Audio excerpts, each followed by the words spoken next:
الحمد لله رب العالمين والصلاة والسلام على سيد الأنبياء والمرسلين وعلى آله وصحبه أجمعين أما بعد أعوذ بالله من الشيطان الرجيم بسم الله الرحمن الرحيم ولا تمش في الأرض مرحا إنك لن تخرق الأرض لن تبلغ الجبال طولا وقال النبي صلى الله عليه وسلم لا يدخل الجنة من كان في قلبه مثقال ذرة من كبر صدق الله العظيم সমস্ত প্রশংসা একমাত্র আল্লাহ তাআলার জন্য, যিনি আসমান সমূহের প্রতিপালক এবং জমিন সমূহের প্রতিপালক।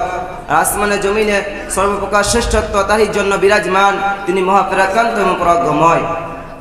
তারপর জানায় আল্লাহ রাসূলের পর শত কোটি দরুদ ও সালাম, যিনি দুনিয়া আখিরাতের কান্ডারি, আল্লাহর প্রিয় হাবিব তথা মুমিনের বন্ধু। আমরা সকলে অন্তরস্থল থেকে বলি সাল্লাল্লাহু আলাইহি ওয়াসাল্লাম।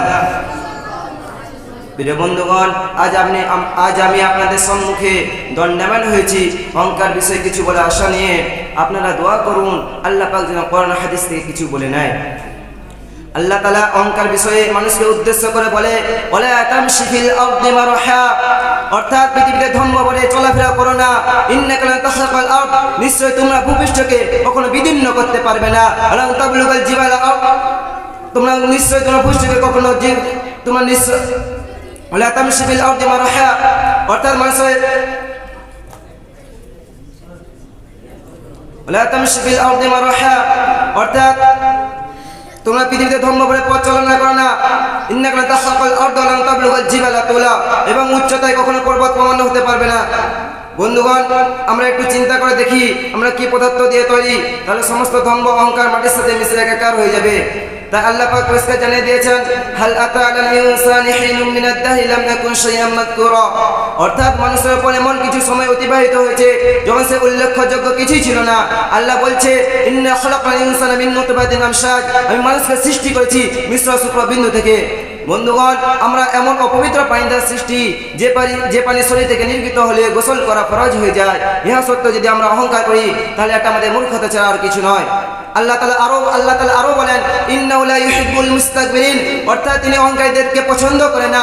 এছাড়া হাদিসে কুদসিতে এসেছে আল্লাহ তাআলা বলেছেন অহংকার হলো আমার চাদর স্বরূপ, যে ব্যক্তি অহংকার করলো সেজন্য আমার চাদর ধরে টানাটানি করলো। আল্লাহ বলে যে আমার চাদর ধরে টান দিল আমি তার জাহান্নামে নিক্ষেপ করব। বন্ধুগণ, এর দ্বারা বোঝা গেল অহংকার বড় ভয়ঙ্কর কাজ। আমরা সকলেই শুনেছি যে টাইটানিক জাহাজের ব্যাপারে, যাতে নাকি খেলার মাঠ বাজার মোট কথা সব কিছুই ছিল ওই জাহাজের মধ্যে। ওই জাহাজের মালিক একদিন অহংকার করে বলল হালকা থেকে হালকা জিনিস ডুবে যাবে কিন্তু আমার জাহাজ কখনো ডুববে না। কিছুদিনের মধ্যে বরফের পাহাড়ের সাথে ধাক্কা লেগে সে অহংকারকৃত জাহাজ চূর্ণ বিচূর্ণ হয়ে গেল। আল্লাহ পাক পৃথিবীর মানুষকে অহংকারের ফল দেখে দিলেন। প্রিয় সাথী ভাই, এরকম হাজার হাজার উপমা পাওয়া যাবে কোরআন ও হাদিসে। তাই আসুন আমরা একটি কোরআনের ঘটনা থেকে পর্যবেক্ষণ করি অহংকার করলে তার অবস্থা কি হয়। আল্লাহ পাক সুন্দরভাবে তুলে ধরেছেন যা সংসার এই যে দুই ব্যক্তি, একজন ছিল মুমিন আর অপরজন ছিল কাফির। মুমিন ব্যক্তি ছিল খুব গরিব শ্রেণীর, কাফির ব্যক্তি দুটি সুন্দর বাগান ছিল, সে বাগানে সমস্ত রকমের ফল ফলাতো, সে এই কারণে ধনী। সে একদিন মুমিন ব্যক্তিকে ডেকে অহংকার করে বলল দেখ আমার কত পক্তি চাকর বাকর বিল্ডিং বালাখানা, তোর কি আছে? তোর তো কিছুই নেই।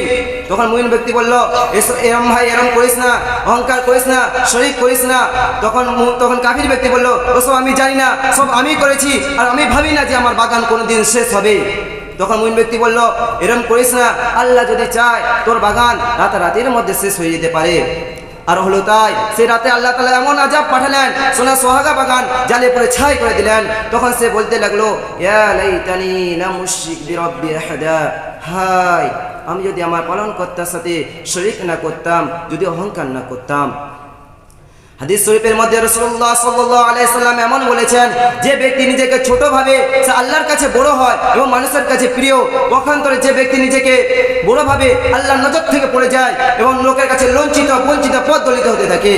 সবথেকে বড় কথা আল্লাহ রাসূল সাল্লাল্লাহু আলাইহি সাল্লাম সোনার জমানের মধ্যে ঘোষণা করে দিয়েছেন লা ইয়াদখুলুল জান্নাতা মান কানা ফি কলবিহি মিসকালা যাররাতিন মিন কিবার, যে ব্যক্তির মধ্যে অনুপরিমাণ অহংকার থাকবে সে ব্যক্তি জান্নাতে প্রবেশ করবে না। আল্লাহ তাআলা আমাদেরকে অহংকার থেকে বাঁচার তৌফিক দান করুন। এই বলে আমার বক্তব্য শেষ করলাম। ওমা আলাইনা ইল্লাল বালাগ। বায়ালের টাইম মোট 10 মিনিট।